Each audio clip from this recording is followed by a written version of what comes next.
You've seen it a million times in movies and on TV, right? The lie detector.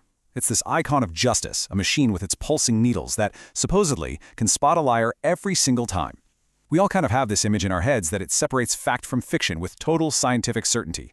But what if that whole idea, that icon of justice, is actually built on a scientific myth? Well, today, we're going inside the stress machine to find out what's really going on. Culpa ex machina. I mean, that phrase really says it all, doesn't it? Guilt from the machine. It's such a powerful idea. The moment you hear someone failed a polygraph, the story just writes itself in your mind. They're guilty. End of story. But what if that story is completely wrong? Because here's the thing. Despite its powerful image in our culture, the scientific community has a very, very different story to tell about this machine. So let's pull back the curtain and really deconstruct this thing, starting with the one idea its entire existence is based on. Okay, so the whole technology of the polygraph is built on this one single premise. The idea is that when you tell a lie, your body betrays you. It creates these specific, universal, and most importantly, measurable physical reactions. Your nervous system sends out these little signals that the machine can pick up. On the surface, it sounds pretty plausible, right? But this is exactly where the entire theory just completely falls apart. You see, the central secret of the polygraph, the thing they don't really advertise, is that it doesn't detect deception at all. What it's really detecting is something much, much more basic, just arousal. Let's look at what the machine is actually wired up to measure. So yeah, if it's not actually measuring lies, then what is it measuring?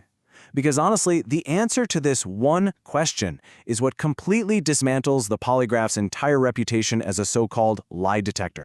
And this right here just lays out the critical disconnect perfectly. A polygraph is really just an arousal detector. It's measuring real physical things: your heart rate, your breathing, blood pressure, how much you're sweating, all signs of stress that come from your nervous system. But look at what the machine does not measure: deception, dishonesty, guilt. It has absolutely no way of telling the difference between the stress you might feel from lying and literally any other kind of stress. And that leads us to the test's fatal flaw. The whole thing operates on a completely false assumption.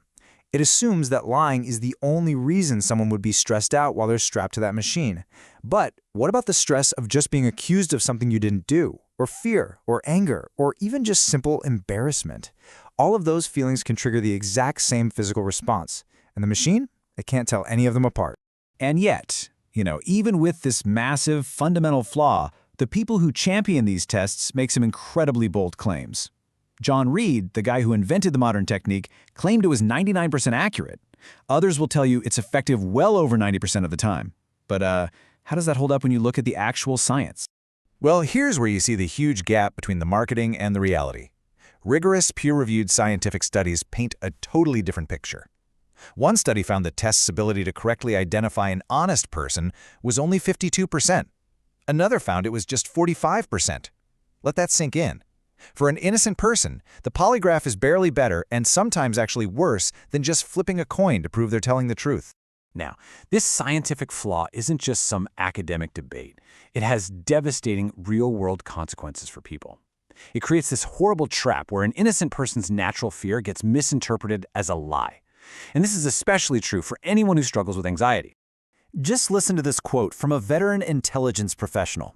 It perfectly captures the self-fulfilling prophecy of the polygraph.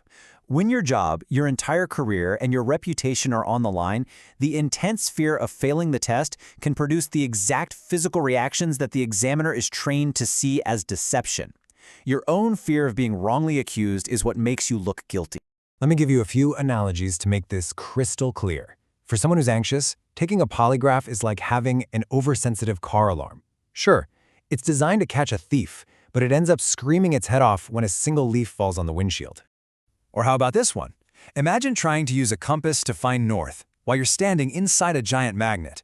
The needle would just spin wildly, right? It's completely overwhelmed by the environment. Well, that's what a polygraph does in a high-stress interrogation room. It's just measuring the pressure of the room, not the truth. And at the end of the day, asking an anxious person to just stay calm during a polygraph is like telling a sprinter to maintain a resting heart rate in the middle of a championship race. It's impossible. The test is mistaking the stress of the situation for the stress of a lie. And for a lot of people, this problem gets worse and worse over time. It's a vicious cycle. First, the high-stakes test triggers intense fear. Pretty soon, the testing room itself, the chair, the wires, it all becomes a trigger for trauma.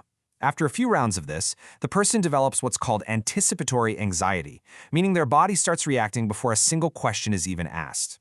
At that point, the machine isn't measuring deception. It's just measuring a conditioned fear response. And look, this isn't just a theory. Clinicians have observed this directly in their patients. They found that the test itself becomes the source of the trauma, making the very conditions that make it impossible to pass even worse. The test literally creates the problem it claims to detect. Which brings us to the big, crucial question. If the polygraph is so flawed, so unscientific, and potentially so harmful, why on earth is it still used so widely, especially in law enforcement and for security screenings? Well, the answer is that its real purpose probably isn't what you think it is. Because its main function isn't about finding the truth. It's about being a powerful interrogation tool. Get this. Studies show that somewhere between 1/4 and half of all people who take a polygraph end up confessing. Why? Because they're completely persuaded by the machine's aura of scientific infallibility. They just give up, believing they've already been caught. In fact, clinicians have described it as a psychological billy club. And it works because of 3 key factors working together. First, there's the inescapable threat. You could lose your job or your reputation. Second, it's an accusatory process that starts with a presumption of guilt. And third, you have the false certainty of this scientific machine, which convinces people there's no way out except to confess. It's a perfect trap with no escape for the innocent because they have nothing to confess to. And you know what the truly astounding part is? None of this is new information. The legal system has known about these flaws for a century. Think about that. All the way back in 1923, federal courts ruled that polygraph evidence was inadmissible because it completely lacks scientific validity. And yet, here we still are. In the end, the lie detector persists not because it actually finds the truth, but because it's a really effective tool of intimidation. It creates a system of predictable error, a system that consistently punishes honest people for their body's natural human response to fear. Which leaves us with one final, critical question to think about. In our constant search for security, just how much predictable error are we willing to accept? And who pays the price for our belief in the machine?